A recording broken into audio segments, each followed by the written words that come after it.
Boa noite a todos. Como se trata de um ciclo, sempre temos uma pequena introdução que é um pouco repetitiva para aqueles que têm vindo a todas as palestras, mas que é importante de ser feita. Esse livro, Em Busca da Sabedoria, pertence a um escritor, Nilakanta Srihan. Ali é a data de vida dele, o período de vida, faleceu em 1973, ou seja, é um escritor contemporâneo.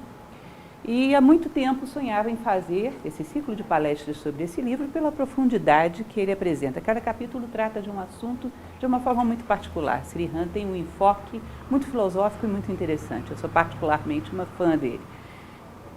Pela abstração do livro, eu adiei esse projeto por muitos anos. Mas resolvi agora arriscar fazer um projeto de apresentar, trazer um pouco mais próximo do conhecimento das pessoas esse escritor tão profundo e que às vezes poucas pessoas ouviram falar. O interessante desse livro é que qualquer palestra, os capítulos são independentes, sabe aquele tipo de livro que você abre aleatoriamente, qualquer capítulo você pode ler, ele é independente do anterior ou posterior. Hoje a gente vai tratar a respeito, capítulo 5, de psique e intelecto. Ele vai falar muito especificamente sobre formas de percepção da realidade. A ideia de como nós captamos as coisas, como aprendemos, como percebemos o mundo. E muito particularmente essa questão do bloqueio que a psique pode produzir ou da via que ela pode abrir para que o nosso intelecto se manifeste. Ou seja, como é que a gente entende as coisas afinal de contas? Como entendemos o mundo? Será que o entendemos? Essa é a outra pergunta que eu acho bem interessante, né? O quanto entendemos do mundo? Então vamos lá, vamos ver o que Srihan nos diz sobre isso. Ele começa falando um pouco a respeito da forma de compreensão do passado. Passado nós podemos dizer que até a Idade Média, a Idade Moderna, e mesmo em alguns pontos, até mais recentemente, onde a visão do mundo era intermediada por uma estrutura simbólica, contos, lendas, mitos. É interessante dessa estrutura, por exemplo, a Índia, ele é um indiano, ele dá a Índia como exemplo, que as duas coisas conviviam ao mesmo tempo. Sabe o que significa isso? Uma história, para algumas pessoas com nível X de sabedoria, era simbólica e falava a respeito de uma espiritualidade muito elevada. Para outras pessoas com nível menor de sabedoria, era moral e falava de uma realidade bem mais simples, mais útil do mesmo jeito. A mesma história. Deixa eu dar um exemplo para vocês. Imaginem a Branca de Neve, que é um conto de fadas. Imaginem vocês que você tem um conhecimento simbólico um pouco mais profundo. Você pode desconfiar que aquela princesa não tinha cabelos negros e a pele branca como mármore e os lábios vermelhos como um sangue à toa. Porque isso é obra em negro, é obra em branco, é obra em vermelho da alquimia medieval. Nigredo, rubedo, albedo, são as fases da consciência humana. A Branca de Neve está falando do despertar da alma humana. Branca de Neve é a tua alma. E através daquilo ali você pode ver um tratado alquímico. Mas não entendi nada disso, porque eu não entendo nada de alquimia, nem quero saber nada de despertar da alma humana. Eu entendo o quê? Que as meninas boazinhas são felizes no final. Então ser bonzinho é bom. Percebem? É uma única história. E eu tiro daí um conteúdo simbólico profundo, se eu estou precisando disso, ou tiro um conteúdo moral útil, se eu estou precisando disso. Simultaneamente, as duas coisas não competem, elas se complementam. E uma mesma história ajudava as pessoas a crescerem. E isso durante muito tempo, a Índia é uma civilização tão antiga, né, milenar, teve essas duas coisas convivendo em paralelo. De uma certa maneira, o aspecto, digamos assim, moral ainda persevera. O aspecto espiritual no mundo atual, se existe uma coisa que a gente internacionalizou, foi o materialismo, né? Então ele dizia que esses mitos, essas lendas, esses contos de fada foram sempre ferramentas que ajudaram o homem a entender o seu sentido na vida e crescer. Agora chega um determinado momento que a Branca de Neve, por exemplo, não significa mais coisíssima nenhuma. As pessoas acham que ser bonzinho é ser pouco esperto, que na verdade a Branca de Neve se deu mal. Porque ela poderia, sei lá, ter passado a perna naquela madrasta, ter ficado com o rei e não ter passado por tudo aquilo. Ou seja, aquilo ali já não tem nem valor moral, nem valor espiritual, nem coisíssima nenhuma. Nós chegamos perto disso nos nossos dias. Em fases materialistas, chegamos perto disso. Eu não estou falando para vocês de uma ficção. Eu dou palestra do simbolismo dos contos de fada. Eu já tive pessoas que protestaram veementemente nessa minha palestra, dizendo que eu estava ensinando mentiras, porque os contos de fada são mentiras, que fazem com que as crianças não fiquem espertas, não saibam ser espertas diante da vida. Ou seja, hoje, mitos, contos, não são úteis nem espiritualmente, nem moralmente, muitas vezes. Essas histórias defasaram, ficaram para trás. Se são repetidas mecanicamente para a criança dormir rápido, entendem? Então, essas estruturas perderam seu significado simbólico, seu significado moral, não são mais fonte de aprendizado. Isso teria que ser reatualizado para os nossos dias atuais. Encontrar uma linguagem que transmitisse às pessoas valores, um sentido maior para a vida, adequado à estrutura de compreensão dos nossos dias. Só isso aí, gente, daria para a gente falar a noite inteira. E ele vai falar um pouco sobre isso. Por que que a nossa sociedade, que é tão hábil para construir aviões, para construir prédios, não constrói os próprios mitos? Já pararam para pensar nisso? Se você quer falar da justiça, você tem que colocar Têmis, com aquela balançazinha, aquela venda nos olhos. Bom, Têmis ou Justitia é grego, é romano. Por que não temos um símbolo atual? Porque a nossa sociedade não considera isso importante. É importante você evoluir materialmente, ter um avião, num andar de carroça ou de biga. Mas não é tão importante evoluir moralmente ou espiritualmente. Isso é considerado secundário ou mesmo inexistente. Então, nós não temos um símbolo para o amor, trabalhamos com Afrodite, ou então com o coraçãozinho dos apaixonados. Não temos símbolos, não soubemos construir os nossos próprios mitos. Isso ficou para trás. Quando precisamos de símbolos, trabalhamos com símbolos emprestados. Então, ele vai falar que essa estrutura que deveria ter se renovado e utilizado símbolos que pudessem falar à nossa sociedade atual e ajudá-la a crescer, ficou paralisada no tempo. De uma certa maneira, é como se considerássemos isso como desnecessário. Bom, continuando, porque como eu falei para vocês, só isso aí daria uma longa história, mas que desvia um pouco do nosso objetivo. Hoje nós somos mais ativos mentalmente, mas menos sensíveis a aspectos sutis da vida. Isso é literalmente extraído de Sri Ram. Vamos entender o que é ser mais ativos mentalmente, senão vocês vão dizer que eu estou tendo preconceito com civilizações, eu ou Sri Ram, com civilizações do passado. Não significa isso. Significa que a nossa mente lógica aperfeiçoou-se de uma maneira que não houve precedente na história, até onde a gente conheça. Ninguém vai duvidar que a nossa tecnologia é a mais avançada da história. Tá? Que nós temos um conhecimento científico, por exemplo, na área de astronomia, que nunca se teve. Esse desenvolvimento lógico relacionado ao universo objetivo avançou muito. Mas esse conhecimento voltado para dentro, para os aspectos mais sutis da vida, ele ficou praticamente paralisado. Existe uma frase de Tales de Mileto, que eu acho muito interessante, que inclusive já citei aqui em uma dessas palestras nossas de Sri Ram, que Tales ele saiu à rua e viu matemáticos tentando definir o que era uma linha reta. E diz que ele chegou para esses matemáticos e disse, olha, que adianta vocês saberem o que é uma linha reta se vocês não sabem o que é a retidão? As duas coisas estão relacionadas, você sabe mensurar externamente com uma equação, mas dentro disso não tem um paralelo, você não sabe o que é retidão. Nosso conhecimento no plano sutil se paralisou. O professor Jorge Ângelo Livraga, que fundou Nova Acrópole, ele tem um exemplo clássico que eu acho muito interessante. Ele diz, você pega o condutor da biga romana e o condutor do avião a jato, a máquina evoluiu, mas o homem não necessariamente. Talvez seja um homem mais conflitivo do ponto de vista do egoísmo, da capacidade de convivência, do que aquele que conduzia a biga. Bom, e nós estamos tratando, afinal de contas, da evolução de máquinas ou da evolução de homens? É evidente que seria bom que tivéssemos as duas coisas. Mas o que Sri Ram vai colocar, e que eu acho muito curioso e interessante, é que essa nossa evolução do ponto de vista técnico-científico teria muito a nos ensinar se soubéssemos usar isso no campo humano, que é a objetividade para avaliar as coisas, que nós não temos quando entramos no campo psíquico. Então ele vai dizer, mente como assassina do real. Ela tem uma série de condicionamentos prévios que ela não vê, ela só projeta.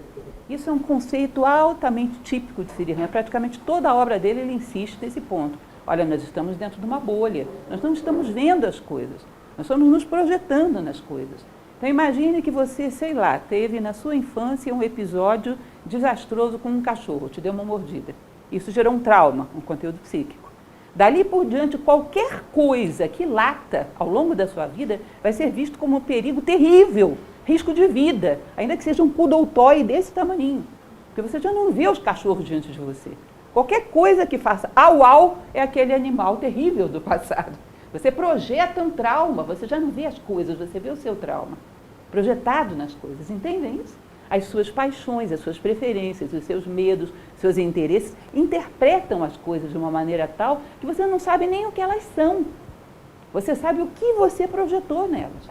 De tal maneira que se você pega 10 pessoas para descreverem o mesmo fato, vai ter 10 fatos diferentes. E o pior de tudo não é isso, é que as pessoas projetam e distorcem a realidade e às vezes não têm interesse em saber o que a realidade realmente é por trás das suas distorções. Às vezes até desconfiam, que talvez não seja bem do jeito que ela pensa, mas deixa isso para lá, é confortável pensar dessa maneira. Vocês já perceberam isso em vocês mesmos? É a melhor maneira da gente detectar algo. Imagine que você teve um problema de convivência com alguém. De vez em quando a tua consciência acusa, será que você não está interpretando isso mal, não? Será que essa pessoa realmente tinha essa intenção? Aí vem uma outra voz e diz, deixa isso para lá, você agora está querendo perdoar fulano, fulano não presta. Não existe isso dentro de você, isso já está tão bem empacotado, para que você vai mexer nisso? Mas tem uma vozinha que diz, será? Será que isso realmente foi assim? Será que essa pessoa teve essa intenção? Não dava para a gente dar mais uma olhadinha? Não, deixa isso para lá. Isso já está empacotado, definido, etiquetado, não vou mexer com isso. Ou seja, existe um certo conforto psicológico de rotular o mundo, e às vezes gostamos mais disso do que temos amor à sabedoria, de saber do que as coisas realmente são, o que é o mundo. Entende? Então é uma bolha. Não são as coisas, não é a cadeira através da Lúcia. É a parede através da Lúcia. Tudo é através da Lúcia. Se eu não gosto muito de branco, essa parede, mais ou menos. Se eu não gosto muito de persiana, essa persiana. Enfim, as coisas são condicionadas a interesses meus. E distorce tudo. E isso é um dos elementos que ele vai tratar com maior profundidade dentro da sua obra. Ele fala, a ciência, ela tem uma vantagem aí que é indiscutível. Em geral, esses pensadores tradicionais, gente, eles colocam a civilização humana como uma pirâmide de 4 faces. Do ponto de vista civilizatório, as nossas sociedades se estruturam em política, religião, ciência e arte. Se você for pegar essas 4 faces, cá entre nós, no nosso momento histórico, a ciência disparou na frente. Porque aqueles que são realmente cientistas, porque tem de tudo, né? Tem gente que usa esse rótulo, mas não é muito bem, não é muito digno dele, mas os verdadeiros cientistas são de uma precisão e de um critério que é difícil você achar dentro da política, da religião e da arte, cá entre nós. De uma profundidade, de uma seriedade no seu trabalho que as outras faces, às vezes, são bem carentes disso. E por que são assim? Exatamente porque existe uma vontade de ver o que as coisas são e não tua opinião sobre as coisas. Vocês imaginem o conflito existencial do Higgs, querendo provar a qualquer preço que o bóson existe, independente dele existir ou não, porque ele quer fazer fama. Bom, ele deve ter sua boa dose de vaidade, mas nenhum cientista sensato quereria provar uma mentira só para projetar o seu nome. Que, em geral, ele quer ver se existe o tal do bóson. Tem uma curiosidade muito grande para saber o que foi que deu massa para essas benditas partículas no início do universo. Preciso saber disso. Isso é uma questão importante para mim. Ah, você vai ficar importante. Isso é legal também. Você vai ser reconhecido, vai ganhar um prêmio Nobel. Tá bom, mas saber por que o universo ganhou massa é mais importante. E se isso não for desse jeito, eu vou abandonar imediatamente e vou tentar outra coisa. Percebem? E esse espírito é que faz a ciência avança. A nossa política, às vezes, é quase que medieval, ou não. Que a ciência futurista, porque faz coisas que são incríveis. Vocês percebem que esse querer ver a verdade, além da projeção do teu pequeno eu, é sensacional? Que vai abrindo oportunidades de você rasgar os véus da ilusão? E ele diz, bom, a ciência nesse sentido é sensacional, né? Ou seja, eles usam seus sentidos ou instrumentos para poder criar hipóteses que são testadas, e além de ser testada por você, ainda tem que ser confirmadas por terceiros, para que ninguém tenha dúvida, é isso mesmo, eu não inventei. E ninguém fica agarrado a mentiras. Agora, quando se trata do campo emocional, como é que é a coisa? Emoções, objetivos, finalidades tuas, relacionamentos, a mente só vê aquilo que confirma o que ela quer. Briga. A coisa mais difícil do mundo é você fazer uma pessoa ver que ela pode ter alguma dose de erro. Isso é uma coisa curiosa, né? Eu costumo dizer, o mundo é dual, a menos nos conflitos de relacionamento. Não tem dualidade ali. Todos os dois estão 100% certos. Não é isso? Não tem nenhuma parcialidade nesses casos. Todo mundo é dono da razão. E não vê mesmo. Às vezes não tem estrutura emocional para ver. Então não aguenta ver. Eu já convivi com esse tipo de situação, é difícil. A pessoa diz, olha, não fala, que eu até desconfio que eu posso estar errado, mas não estou preparado para encarar isso. Não estou preparado. Então você tem que distorcer a realidade, porque é a única forma que você tem de conviver com ela. E isso é curioso, a falta de critério nesse campo cria um mundo totalmente ilusório do ponto de vista da convivência humana, do ponto de vista do autoconhecimento, distorce o nosso plano psíquico, tira dele qualquer seriedade, qualquer possibilidade de aproximação da realidade. E, obviamente, isso vai limitar até os proveitos que a gente pode tirar da ciência. Porque a ciência avança muito, gera uma tecnologia de ponta também, mas o homem psiquicamente é um egoísta, para que ele vai usar isso? Qual é a finalidade última que isso vai ser destinado? Isso acaba comprometendo tudo. Se a mente está tranquila, a intuição percebe, mas a mente agitada e tensa é como um espelho turvo, nem mesmo a memória aflora. Ou seja, ele vai falar um pouco a respeito disso, que a nossa mente, o nosso processo mental, ela está atrelada a uma percepção física, são aqueles 3 mundos ali, ou uma percepção psíquica, ou uma percepção espiritual, que isso é bem mais raro. E, em geral, aquilo na tradição grega era chamado de caduceu de Mercúrio, que é a estrutura do homem, o corpo físico, o corpo psíquico e o corpo espiritual, nous, psique e soma. E a mente recebe informações de um dos 3. Acontece que a psique, que fica ali no meio do caminho, ela obstrui passagem de informações para cima ou para baixo quando ela está muito nublada. De imaturidade, de paixões, de egoísmo, sobretudo. Ela nubla a passagem de informações. E deixa o homem, ainda que em algum campo ele tenha precisão, ele não consegue tornar esse conhecimento produtivo para o seu crescimento, para o bem-estar da sociedade. A psique interdita ali, bloqueia o caminho. Tá? Então ele vai dizer, se a mente está tranquila, se ela consegue estar dentro dessa estrutura com tranquilidade, ela consegue ter visões até espirituais. Ela consegue acessar elementos lá de cima. Aquela velha frase que eu tanto cito com vocês, que é uma frase taoísta, que diz que as sombras nasceram no mundo porque o homem se tornou opaco. Imagina isso aqui como se fosse um cano de bambu. Tá? A luz entra aqui e sai aqui embaixo, se esse cano de bambu está desobstruído.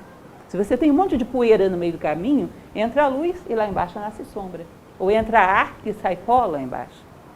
Então, quando nós conseguimos fazer com que a nossa psique se equilibre, em geral nós podemos ter acesso às vezes a coisas muito profundas, a insights, a percepções, a conteúdos que a gente nem imagina normalmente que existem.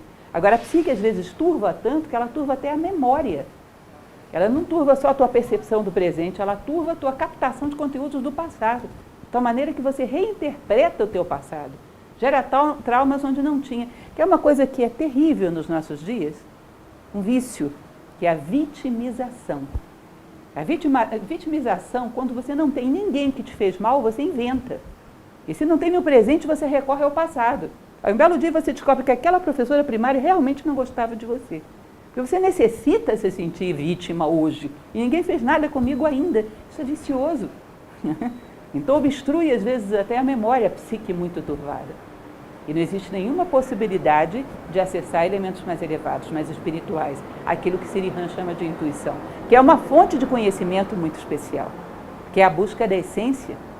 O homem que chega a um pouquinho da sua essência, que é o conhece-te a ti mesmo, vocês lembram como é que é a continuação dessa frase grega?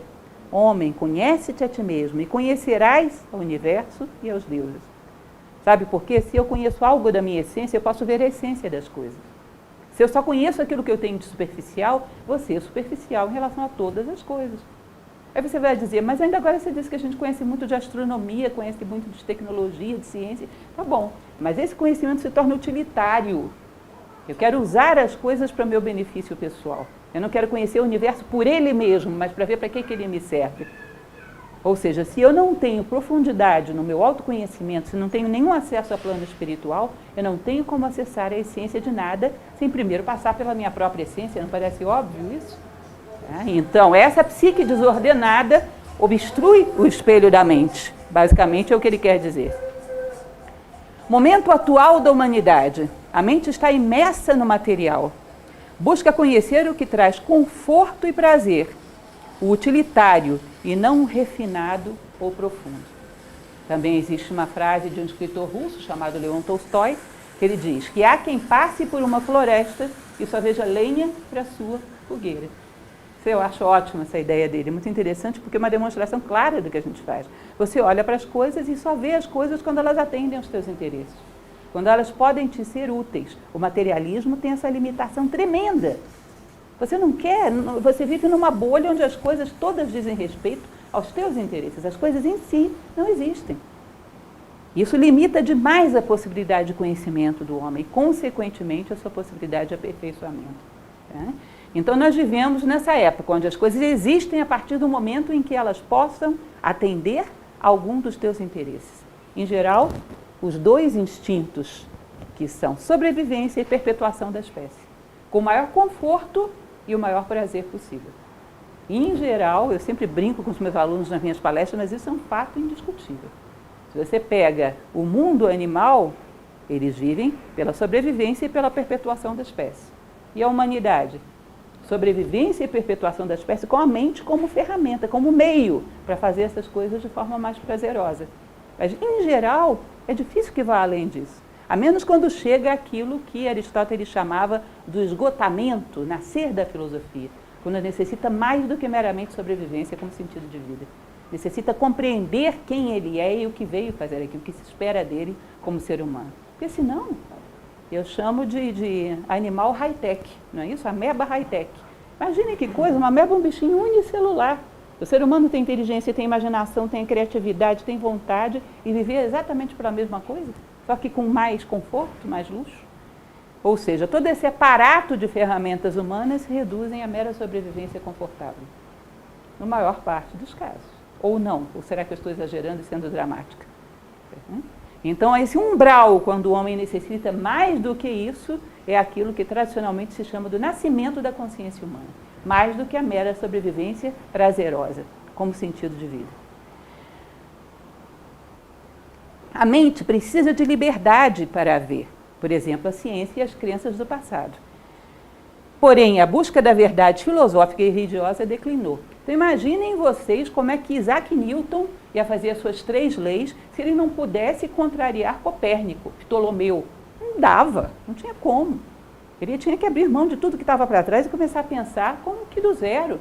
Ele teve que abrir mão de dogmas, teve que abrir mão de convenções, de visões prévias, engessadas, não é isso?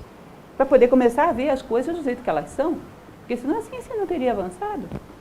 Mas vocês percebem que do ponto de vista filosófico e religioso, esse engessamento não terminou, muito pelo contrário. Ele se consolidou ainda mais. Do ponto de vista religioso, vivemos uma época altamente dogmática. Lógico, sempre cabem as exceções. Mas o dogma é uma forma de engessamento.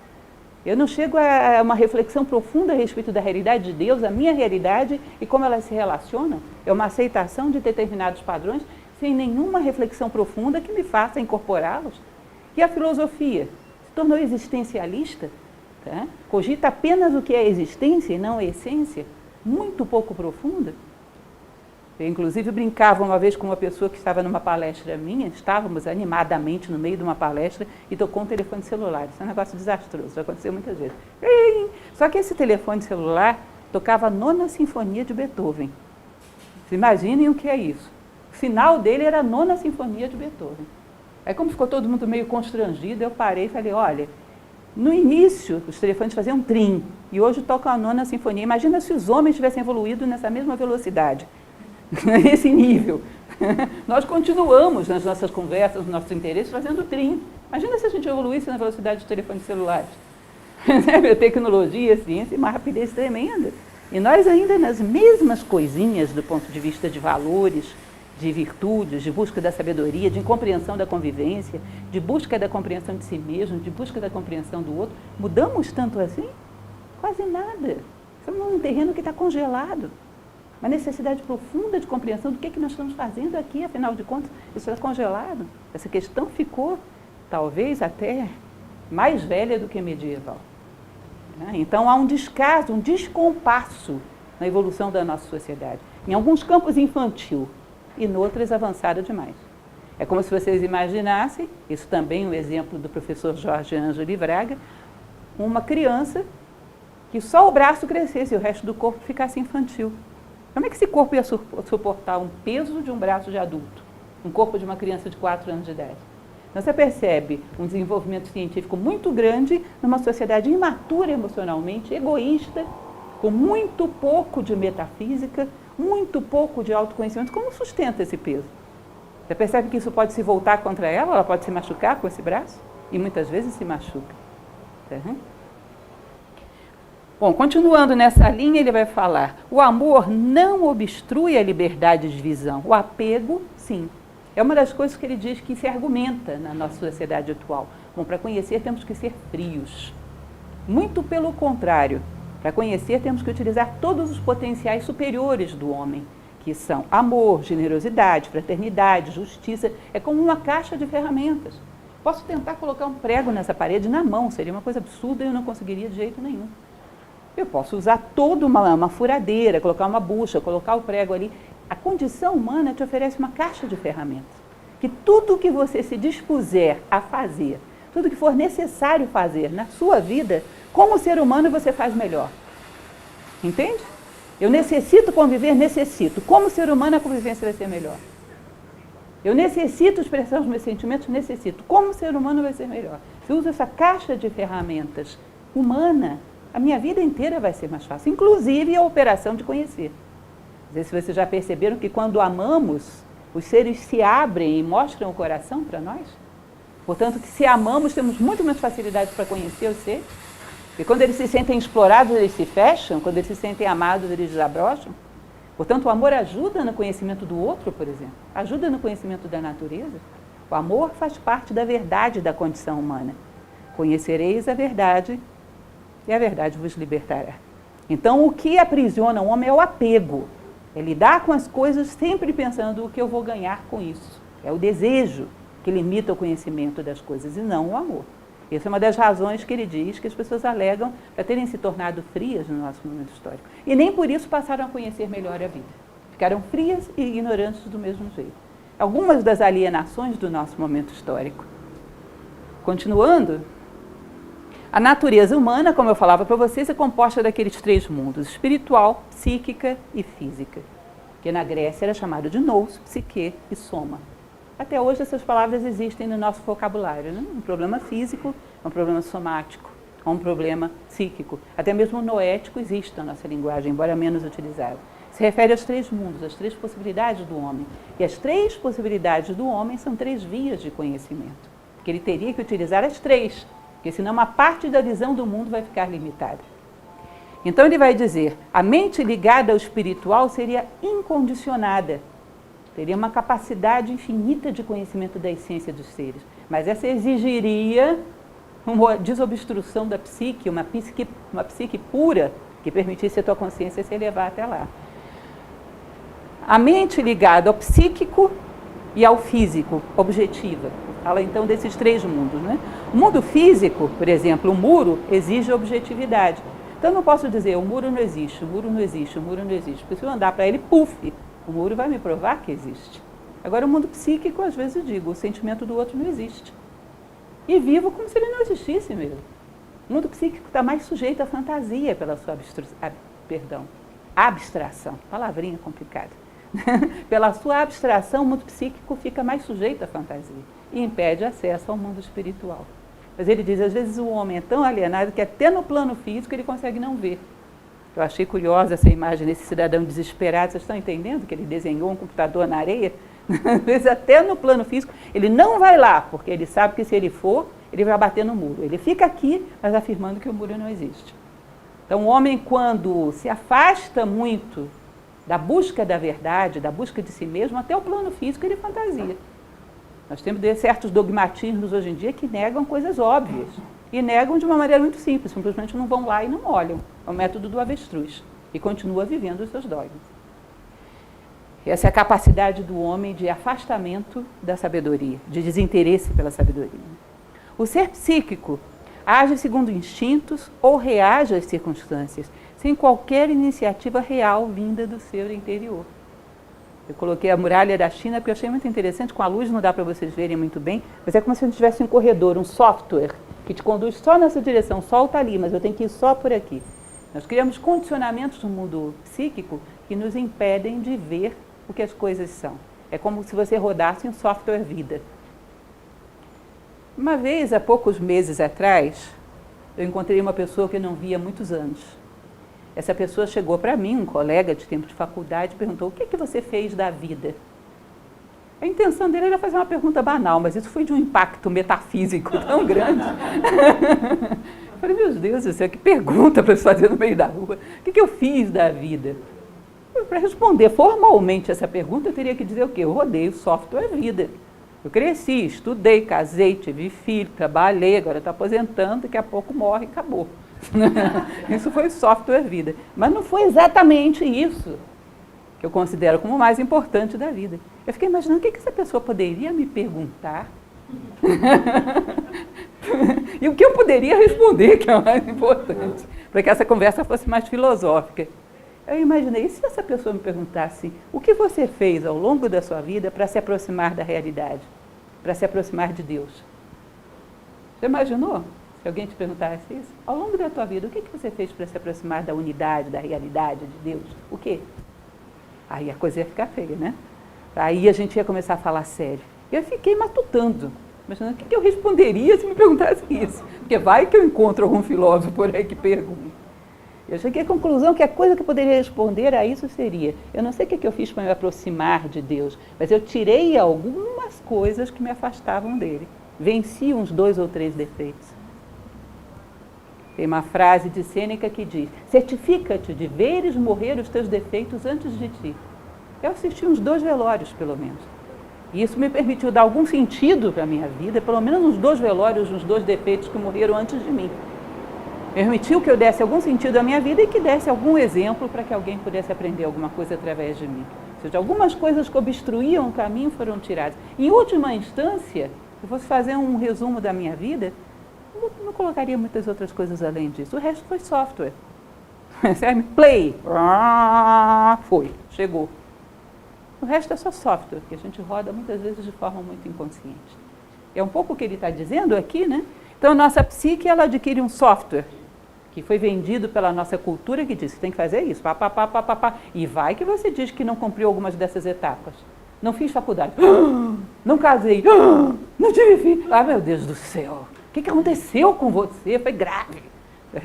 Então, o software é cobrado e você assimila aquilo e faz direitinho.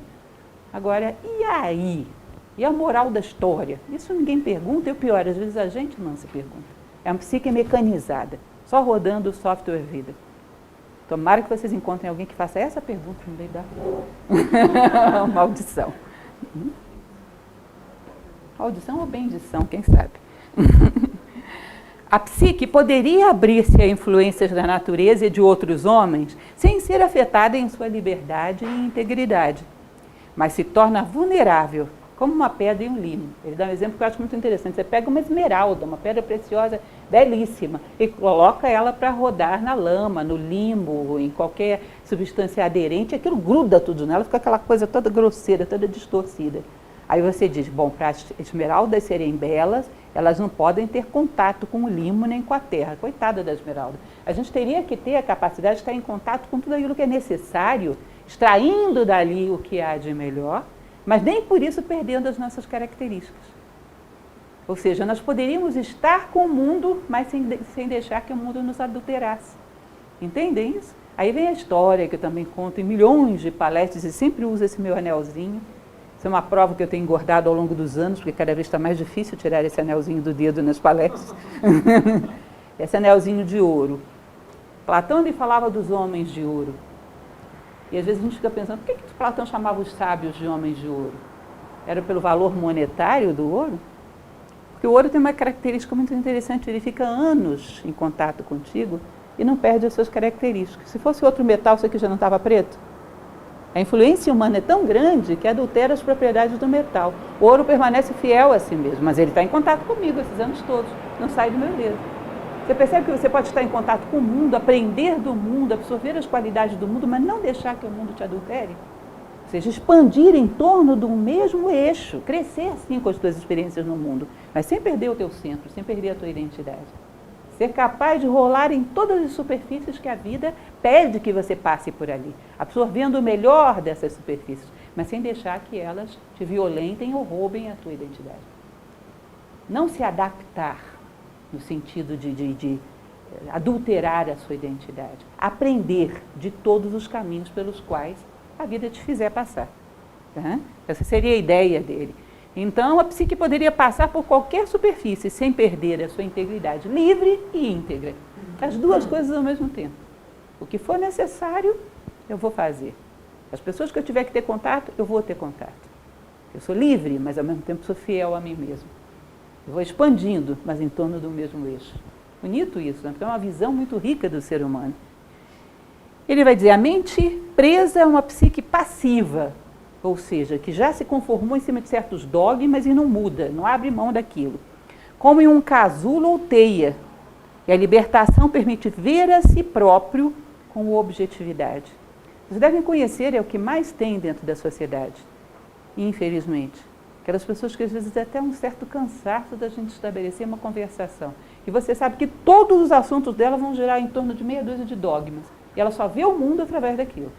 Às vezes políticos, às vezes religiosos, não. Às vezes uma visão, sei lá, cultural, estereotipada, e aquilo não muda, não questiona aquilo. Então você sabe que se você tentar tirar o conversa daquele eixo, você vai ter um conflito, então você nem tenta. Você entra no mundo dela por uns minutos, para pelo menos até se livrar dela, sem grandes perturbações, porque não dá para sair daquilo. Toda a conversa dela gira em torno de um elemento que está ali por trás das cortinas, que você já conhece, já sabe qual é, e sabe que ela não vai abrir mão, que se você mexer ali vai dar briga. Então é um tipo de contato que é tão pouco construtivo, é tipo da pessoa que nem ela vai te fazer crescer, nem você vai conseguir fazer nada por ela. Porque a psique dela está viciada e não deixa a mente fluir livremente. Não tem um espírito de aprendizado. O que eu acho mais bonito na condição filosófica, gente, é aquilo que Sócrates dizia, só sei que nada sei. Então, coisa nova, opa, deixa eu ver o que é, porque eu não sei. De uma certa maneira, a psique viciada é dona de alguma verdade, e essa verdade a limita. Platão ele falava sobre isso, que a maior limitação para conhecer a verdade é achar que já a tem. Então, tem ali determinados dogmatismos que isso a limita. Vou ver o que é, vamos ver esse espírito do novo. Eu acho isso fantástico. Tem uma passagem de um diálogo platônico, Gorgias, é um dos meus prediletos, amo demais. Tem uma passagem onde Sócrates, que é o personagem de Platão em quase todos os seus diálogos, ele vira para Cállicles, que era um sofista, um filósofo da época, e diz o seguinte, Cállicles, você tem que me provar isso que você está me dizendo. Porque se você me provar isso que é tão diferente do que eu pensava até então, você vai ver eu viver isso a partir de amanhã. Então não se trata de qualquer coisa, você está decidindo a forma como todos nós nessa sala vamos viver a partir da manhã. Você sabe o que significa isso? Se eu te convencer de tal coisa, a partir de amanhã você vai viver em conformidade com ela. Porque você não se sente dona da verdade. A partir do momento que você aprende, você se compromete com aquilo que aprendeu. Sabe o que é um ser humano ter solidez moral para dizer uma coisa dessas? Se você me provar isso, amanhã você vai me encontrar na rua vivendo isso. Porque eu sou fiel àquilo que eu considero como verdade. É um nível de coerência que, nossa, eu leio de novo esse livro só para chegar nesse pedaço. Fantástico, acho fantástico. Uma pessoa assinar embaixo de uma coisa dessa, me prova que amanhã você vai me ver vivendo isso. Não é demais? Não é demais. Esse realmente, eu sou do fã-clube dele. Então, essa é a questão da mente presa à psique passiva, dogmatizada de alguma forma. E existem dogmas em tudo, gente. Nas posturas que a gente tem dentro da convivência, existem dogmas. É um bom exercício você trazer para a luz os seus dogmas, para poder discutir com eles. Existem dogmas em qualquer assunto. E onde tem dogma, você freou a tua capacidade de absorção do novo. Filosofia é amor à sabedoria. E se eu amo a sabedoria é porque ainda não tenho.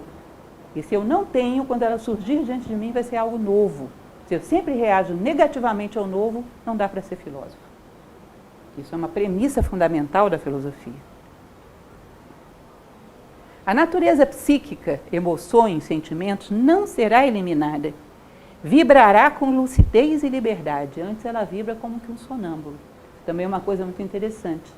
E a gente costuma achar que uma pessoa que purifica a sua psique, tira todos os seus dogmas, todas as suas inércias, todos os seus hábitos, ela vai ficar fria. Muito pelo contrário.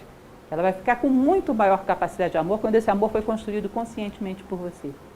E não clonado da sociedade. Muito maior capacidade de generosidade se você sabe por que está sendo generoso. Compreende qual a tua finalidade com isso. muito mais capacidade de honestidade se você sabe o que o ser humano, por que ele deve ser honesto, o que é ser honesto, o que está por trás da honestidade. Uma psique pura é uma psique que tem todos os seus valores escolhidos conscientemente e não são definitivos, estão sujeitos a serem aperfeiçoados. Não tem software, não tem pacote pronto. É algo que você vai construindo dia a dia. E isso, como é teu, tem muito mais capacidade de ser bem fundamentado, profundo e chegar verdadeiramente ao coração das pessoas. Os sábios não são frios. Vocês não vão ver nenhum sábio, aliás, muito pelo contrário. Os sábios são sábios exatamente porque sabem lidar com a natureza humana, começando pela deles mesmos. Sábio hoje é uma palavra que a gente não sabe nem muito bem o que significa. Ele diz algo que é muito curioso, o Sirihan é bem forte. Ele diz que a mente prisioneira dessa psique passiva, que a maior parte dos homens medianos, segundo ele, estão aí, ela percebe, ela é menos lúcida e desperta do que a de certos animais. Ela percebe menos a realidade, às vezes, do que um animal. Eu acho isso muito curioso. Quando ele vai exemplificar, imagina uma manada, está terminando o inverno, está vindo a primavera, vem uma graminha, o animal olha e vê, é uma graminha, o sinal da primavera. Um ser humano dogmatizado, se ele não quer ver a primavera, você coloca graminha, não, isso é sintética, você que colocou aí. Não adianta, se ele não quer ver, ele está com a mente fechada. Você esfrega as coisas no nariz dele, ele não vê. Um animal tem uma percepção mais lúcida do que um homem cuja psique está cheia de rigidez. Lembram que eu já contei muitas vezes para vocês, mas como diz a Rede Globo, vale a pena ver de novo? Aquele exemplo de Kant na Universidade de Königsberg, que um aluno chegou para ele e disse, professor, ainda bem que nós somos tão racionais hoje, né? Que aí ele respondeu, quem é racional? Me mostra um. Kant já sabia que isso era muito raro. Ele diz, olha, imagine, você sabe o que é ser racional? Imagine que você brigou com o seu vizinho. Transforme você no fator A, seu vizinho no fator B. E gere uma equação matemática, lógica, da interação desses dois fatores. E chegue a uma conclusão matemática, lógica, pura, eu errei. Em cima disso, você vai lá e toma uma decisão, pede desculpas ao seu vizinho. Você faz isso? Sabe o que você faz? Você chega para a sua mente e diz, dá um jeito de provar que quem está com razão sou eu. E isso é a coisa mais comum do mundo. Eu, um dia desses, estava fazendo uma coisa que eu achei muito curiosa, chama a atenção de vocês. Existem alguns sofismas que são chamados de sofismas clássicos. Eu estava lendo o jornal e me lembrando dele. Eu encontrei assim umas 3 ou 4 páginas do Correio Brasiliense, uma meia dúzia deles. Uma meia dúzia. Que são formas de você distorcer a realidade para só ver o que você quer. Eu achei isso muito curioso. Por exemplo, do ataque à pessoa. Você está falando de um assunto, aí o outro opositor, ao invés de vir e discutir aquele assunto, discute o moral da pessoa que está falando aquilo. O exemplo do terceiro excluído. Tipo, sei lá, ou é ladrão ou é uma pessoa maravilhosa. Bom, não tem um intermediário entre os dois? Ame ou deixe, ou seja, a quantidade de sofismas, de mentiras, de manipulações de argumentos numa página de jornal que a gente usa hoje em dia é fora do comum. E é curioso que as pessoas olhem e pensam, não sei se isso está certo, será que é assim mesmo? Só tem essas duas possibilidades? Ou é um santo ou é um ladrão, não tem nenhum matiz no meio do caminho. E nós vamos sendo guiados por essa forma cômoda de comprar os argumentos do outro prontos. E isso não tem muito a ver com o nível cultural, viu? Em todos os níveis. É o comodismo, a inércia em determinados padrões prontos. Então ele diz, isso às vezes faz com que certos animais sejam mais espertos. Esse aí, por exemplo, não sei se vocês veem, o gatinho, ele está ouvindo flauta. Ideias e sentimentos são necessários, mas não baseados em ilusões. Inclusive porque não são verdadeiras ideias, nem são verdadeiros sentimentos. Baseados em ilusões, em egoísmos, são meramente impressões, preconceitos e paixões. Vocês já ouviram falar num cidadão chamado Shankaracharya? Alguém já ouviu falar nesse pensador? Um pensador indiano antigo, fundador de uma escola chamada Vedanta. Ele dizia, olha, às vezes a gente está em contato com o mundo e é que nem a colher em contato com a sopa. A colher sente o gosto da sopa, sabe se está salgada, se está bem temperada. Ela está em contato estreito com a sopa, mas não sabe nada da sopa, no máximo a temperatura. O homem livre é como a língua em contato com a sopa. Ele está em contato, E sabe dizer todas as características. Está quente, está frito, está salgado, está doce, está temperado, tem orégano, tem não sei o quê, tem curry, não é isso? Ou seja, o homem perceptível, ele é como a língua em contato com a sopa. O homem fechado, dogmatizado, é como uma colher em contato com a sopa. Está colado, nós estamos colados com o mundo. E não vemos nada do mundo. Se você perguntar alguma coisa da sopa para a colher, ela não sabe dizer nada. Apesar de estar contigo. Então você passa por uma vida de 70, 80, 90 anos. Às vezes aquela pessoa não tem nenhuma sabedoria de vida. Onde ela esteve nesses 90 anos? Como a colher esteve com a sopa. Entende? Isso é um pouco do que ele vai dizer. Então, ideias e sentimentos são necessários, mas baseados em realidades e não em ilusões. A natureza psíquica não corrompida gera sentimentos, desejos puros e intuições. Ou seja, a natureza psíquica, quando está pura, permite que você passe e chegue até as intuições, que são percepções profundas do sentido da vida, do porquê, do para onde, o que estamos fazendo aqui, qual é o sentido de tudo isso. O que de fato vai ser importante quando tudo isso tiver terminado? As respostas para isso a mente só vai encontrar lá em cima. Numa psique desequilibrada, ela não vai chegar lá. E não vai ter essas respostas. E essas são as respostas fundamentais que nós viemos aqui buscar. Essa é a coisa mais importante que viemos aqui fazer. Uhum. Transformação e purificação da psique ao se libertar de seus condicionamentos. Isso é uma coisa interessante que Siri Han sempre faz. Ele fala que a maior parte da humanidade, o homem mediano, percebe menos do que um animal, blá, blá, blá. Chega um determinado momento ele diz, há saída. Existe a possibilidade de quebrar condicionamentos. Existe a possibilidade de você encontrar uma fresta para a realidade. Se você quer saber o que é a vida, você tem uma curiosidade vital de respostas. Você tem dentro de você um germenzinho vibrando de filosofia. Ou seja, o condicionamento não é um cárcere cuja chave se perdeu. Dá para você achar essa chave. Muitos saíram. Tem uma passagem de um livro muito bonito, que talvez você já tenha ouvido falar, da tradição indiana, um épico, que é o Mahabharata, que lá dentro tem um trecho que é o Bhagavad Gita. Não vou entrar em detalhes sobre a história, mas a história é muito bonita. É um homem, Arjuna, lutando simbolicamente contra si mesmo, contra os seus defeitos, contra a sua ignorância. Lá pelas tantas, depois que termina o Bhagavad Gita, tem uma frase que diz o seguinte: se te sentires desanimado e abatido, olha para o horizonte. Lá verás o príncipe Arjuna vitorioso sobre a sua montanha de inimigos. Sabe o que significa isso? Um venceu e era um ser humano. Então também existe essa possibilidade em você. Não é interessante? Se você achar que não vai dar, olha no horizonte. Houve pessoas para quem deu. E essas pessoas têm o mesmo potencial que você. Então dá.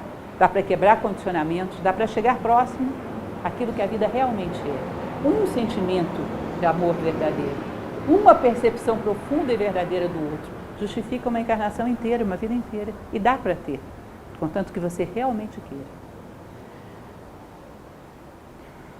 A psique hoje é a sala das ilusões, lotada de criações extravagantes e febris. Então vamos tentar imaginar a gente entrando dentro da nossa psique. O que tem aí de preconceito? Ah, tal coisa eu não gosto, nem vi, não fui lá, mas isso aí eu já rotulei, aí eu não vou entrar, porque eu não gosto. Não, tal coisa é perigosa, não se faz. Olha, eu não confio em gente desse jeito. Está cheio de portas trancadas que você jogou a chave fora, cheio de condicionamentos exóticos. Por que eu penso assim, hein? Quantos desses pensamentos são realmente teus? Se você procurar, você acha até o dono de cada um deles. Isso aí eu adquiri de tal pessoa, esse fulano me disse, depois que encontrei fulano, eu nunca mais confiei em tal pessoa, em tal nacionalidade, em tal não sei o quê. Mas tem tanta coisa aí. Daria para fazer uma boa limpeza, descarregar todo esse lixo. Tem muita coisa aí, que você não sabe nem quem é o dono. Mas passou a guiar sua vida a partir disso. Olhar para dentro de nós e ver as premissas a partir das quais a gente está vendo o mundo. Te garanto que deve ter pouca coisa aí que foi realmente você que construiu. Tudo clonado do meio. Às vezes, cultura de família, social, muita coisa. Uhum. E muito disso já deve te ter tirado muitas oportunidades na tua vida. Se você parar para lembrar, você também vai encontrar. Uma mente clara toca o exterior e vê objetiva e matematicamente, vê o que as coisas são. É uma passagem, inclusive, interessante quando a gente ensina a filosofia platônica no nosso curso de filosofia. Platão fala da necessidade para você chegar à sabedoria que no meio do caminho use a lógica, use a matemática.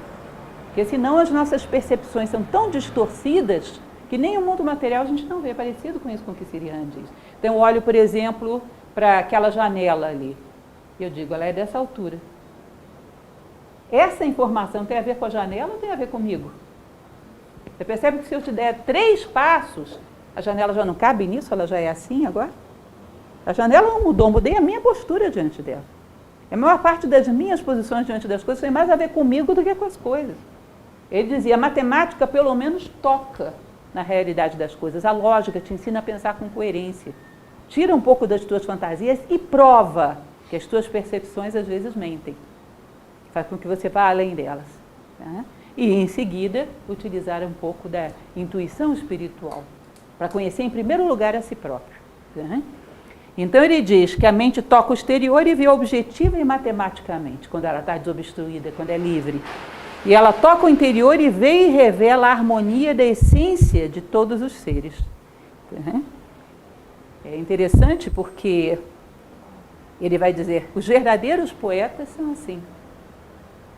Sirihan comprou uma briga com a arte moderna, que é melhor nem ler. Uma das coisas que ele implica são com os falsos poetas. Ele diz, a poesia é uma forma bela de expressar a essência das coisas. A pessoa não viu a essência das coisas, ela está expressando o quê? A poesia tem que ter em si algum grau de sabedoria. Então a mente, quando é livre, quando tem uma psique equilibrada, ela toca as coisas fora com precisão, cientificamente, e vê o que as coisas são em si. E vai lá dentro e vê qual é a sua essência. E também pode ver a essência das coisas e expressá-la com beleza. Qualquer forma de arte, eu diria, não só a poesia, expressa a essência das coisas com beleza, como se você não viu a essência das coisas. Então você vai fazer um padrão de linguagem, às vezes hábil, às vezes tecnicamente interessante, mas não verdadeira poesia. Poiesis, construção, é uma construção que exige que você tenha estrutura, tenha alicerce, tenha alguma profundidade. Se vocês pegarem poetas ao longo da história, não vou nem citar nomes para não dizer que eu estou sendo tendenciosa e influenciando vocês.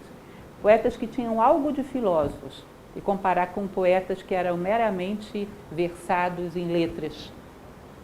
Vejam a diferença. Pessoas que tinham profundidade em conhecimento de vida, algo de sabedoria. E compara essa poesia com uma poesia de alguém que era meramente um artífice de palavras. Aí vocês vão ver o que ele está querendo dizer. Tá? Essência, quando se expressa, gera beleza. Fora a verdadeira ciência e tecnologia, a humanidade de hoje vive mergulhada em fantasia psíquica grosseira. Ou seja, cada um numa bolha flutuando. Não se tocam. Cada um com a sua verdade, o seu mundo, a sua visão das coisas, e não sei, nem quero saber, e tenho raiva de quem sabe. Todo mundo flutuando numa bolha.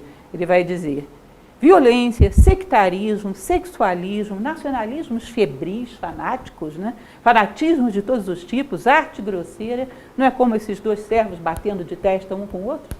Não existe conciliação possível, porque ou você está comigo ou você está contra mim. É curioso que essas alienações podem ser coletivas, pode ter vários fanáticos do mesmo fanatismo. Então, ou você está comigo ou você está contra mim. Não há possibilidade de aprendizado. Não há possibilidade de tese, antítese e síntese. Vão se bater até que um dos dois caia. Ou seja, fora a ciência e tecnologia, os homens vivem numa bolha. Por que ele coloca ciência e tecnologia? Porque a tecnologia também tem que ser objetiva. Eu não posso fantasiar as pás do ventilador, porque ele não roda, não faz vento. É um resultado palpável que ele não vai dar. Mas eu fantasio as formas da minha convivência, não dá certo, e eu não atribuo a essa fantasia a culpa, atribuo a outras coisas e continuo agindo da mesma maneira. Então não é tão fácil você avaliar resultados. E por fim, ele vai dizer, viver a fraternidade demanda de nós a aurora de uma nova forma de percepção, que conduzirá a objetivos humanos. Ou seja, viver a fraternidade, viver os valores humanos, harmonizar a nossa psique, nos permite a gente ter resposta para aquele seu amigo que você encontrou na rua. Ou seja, avançar um pouco em direção a valores humanos, desobstruir o caminho entre você e Deus, dar o sentido humano à sua vida. Porque senão nós temos conhecimento, informação, mas formação não. Crescimento humano, não. Ou seja, ficamos bárbaros, bem informados. Bárbaros, cultos. Ou não existe isso. Ou os maiores crimes da sociedade são feitos por pessoas que não têm cultura. Nós sabemos que não. Nós sabemos que os grandes problemas que a sociedade gera, em geral, lá em cima tem pessoas, às vezes, graduadas e pós-graduadas e com uma informação volumosa. E essa informação, ao invés de corrigir os seus problemas morais, potencializa. Não é isso? Ou seja, se nós não harmonizamos a nossa psique, não temos uma via através da qual a mente se eleve e faça com que o conhecimento se converta em sabedoria, capacidade de resposta à vida, capacidade de crescimento como ser humano. Então, basicamente, hoje é esse o assunto de hoje, então. Como perceber a vida, como crescer, as nossas formas de crescimento através do conhecimento. Espero que isso dê uma boa reflexão para vocês. Espero que possa ser útil. E aí,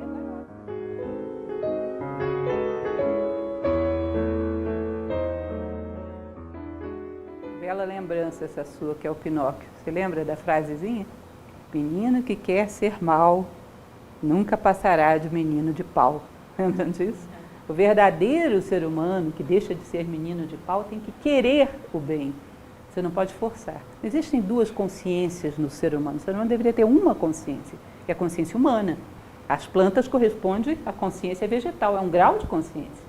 Aos animais, a consciência animal. Ao homem deveria haver a consciência humana. E a consciência humana se diferencia do animal exatamente por querer valores, virtudes e sabedoria. Enquanto que a consciência animal se limita a querer sobreviver e procriar com sucesso. Esse limite, esse limiar. Eu sempre conto uma história nas minhas aulas, uma história antiga já da década de 60, mas que é muito válida para isso que você está falando. Foi uma pesquisa que um psicólogo da década de 60 fez, Roger Fultz, com uma macaquinha chamada Washoe. Já ouviram falar nessa história? Era uma chimpanzé. Começou essa história onde se percebeu a inteligência animal, que um certo grau de desenvolvimento, sobretudo nos antropóides, bem significativo. E esse psicólogo, gente, ele pegou essa macaquinha para fazer uma pesquisa em relação a esse elemento, que hoje está muito na moda, pesquisa de inteligência animal. Na presença da macaca, ele e a esposa, desde que ela era recém-nascida, só se comunicavam com código de surdo-mudo. A Washoe, quando cresceu, aprendeu esse código de surdo-mudo. Ela chegou a falar cerca de 150 sinais. E não só isso, quando ela teve um filhote, ela ensinou. Agora é curioso, se vocês virem o que a Washoe falava. Quero passear, quero comida, quero dormir, quero carinho, quero ir para a rua. Aí você vai dizer, bom, mas isso é muito diferente do que um ser humano fala. O ser humano diz, eu gostaria de ir ao restaurante, eu gostaria de viajar ao exterior, é a mesma coisa. Só mais, digamos assim, uma riqueza sintática maior, né? É um macaquinho high-tech. Mas no final não estão falando da mesma coisa? Mas você imagina o Washoe, um belo dia chegando e dizer, Washoe, fraternidade universal. Washoe, justiça. Washoe, de onde venho para onde vou. Ela não falaria isso. Que aí é um umbral que ela não passaria de jeito nenhum. A consciência animal não tem essa necessidade de resposta. Quem passa é só o ser humano. Agora, se não passa, a condição humana é um potencial não realizado. É lógico que essa consciência animal como sobrevivência a gente vai ter sempre que ter como aporte. Mas o ser humano é aquele que tem desenvolvido em si o potencial, ou seja, a consciência humana. Ou seja, deixou de ser mal por quê? Porque quer o bem. Deixou de ser menino de pau porque quer o bem. É a estrela da consciência humana, lembra da estrela matutina, o planeta Vênus, que aparece lá no Pinóquio? Que tem um monte de representações simbólicas por trás disso. A estrela da consciência humana que desperta. Vocês não lembram, não? Da fada azul? Primeira estrela que eu vejo, realizo o meu desejo. Vocês estão mal de conto de fada, hein, gente? Tem que assistir Disney. Pinóquio é altamente simbólico, é a estrela da consciência humana que desperta, representada aí pelo planeta Vênus, a fada azul. Em vários simbolismos de várias tradições antigas, é exatamente o planeta Vênus. Ou seja, a consciência humana é aquela que se alimenta de valores, virtudes e sabedoria e necessita disso para a sua realização. Se não se sente faminta e morre, assim como a consciência animal morre se não se alimenta instintivamente. Fica só meio vivo, só sobrevive, não vive. Todos os homens morrem, mas nem todos os homens vivem. Alguns só sobrevivem, só a consciência animal. A verdadeira consciência humana, você não precisaria de nenhum tipo de pressão externa. Ela seria honesta, por quê? Porque ela é humana. Ela seria justa porque ela é humana. Não coerção, convicção. Na última palestra do Sri Ram, a gente falava um pouco sobre isso. Se você toca essa essência humana, tudo mais será dado por acréscimo. Você não precisaria desse monte de leis e códigos forçando o ser humano a ser humano, porque ele já seria. Entende isso? Eu contava que uma ocasião, não tem muito tempo isso, eu entrava num toalete público e tinha lá uma plaquinha dizendo proibido roubar isso, aquilo outro. Eu achei aquilo insólito. Você precisa informar para as pessoas que é proibido carregar coisas que não são dela para casa. Imagina, Platão ele dizia, quando abundam as leis, é porque abundam os infratores. Quando uma sociedade que tem muitos médicos, é porque tem muitos doentes. Uma sociedade que tem muitas leis, é porque tem muitos infratores. Você tem que regular tudo. Já não existe natureza humana que saiba das coisas, sozinha, sem precisar de tanta pressão. Aí é difícil, porque vai ter uma hora que vai surgir uma coisa que você não regulamentou. Não tem jeito, você não controla o ser humano através de adestramento. Não somos cães. Ou você humaniza, ou você não resolve o problema da sociedade, em suma. Mais alguma dúvida, gente? Mais alguma pergunta? Bom, na semana que vem teremos o tema 6. Temos as 2 próximas sextas-feiras. Tá? Eu espero que esteja sendo útil para vocês e que a gente possa prosseguir juntos. E acompanhem lendo o livro. Não estou com o livro aqui, mas seria muito interessante que vocês pudessem em casa ler esse capítulo. Tá certo? É isso então. Obrigada.